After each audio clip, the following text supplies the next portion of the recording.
রাত তখন প্রায় 12টা। শহরের সব আলো যেন হঠাৎ একে একে নিভে যাচ্ছে। রাস্তা ফাঁকা, শুধু দূরে কোথাও কুকুরের ডাক। এই সময় এক যুবক ফিরছিল বাড়ি, হাতে পুরনো এক চিঠি। চিঠিটা এসেছিল ডাকবাক্সে, কিন্তু তাতে ছিল না কোনো প্রেরকের নাম।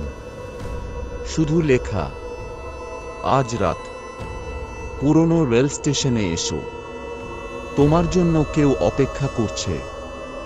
প্রথমে ভেবেছিল মজা করার জন্য কেউ পাঠিয়েছে, কিন্তু চিঠির কাগজ ছিল অদ্ভুতভাবে পুরনো, যেন বহু বছর আগে লেখা হয়েছিল।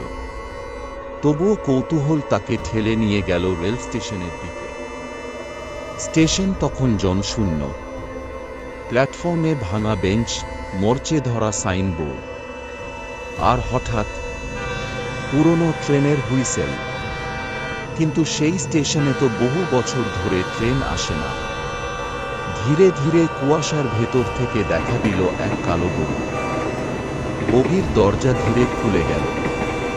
ভেতরে দাঁড়িয়ে এক মহিলা, সাদা শাড়ি, নিঃশব্দে তাকিয়ে আছে। তার ঠোঁট নড়ে, কিন্তু শব্দ শোনা যায় না।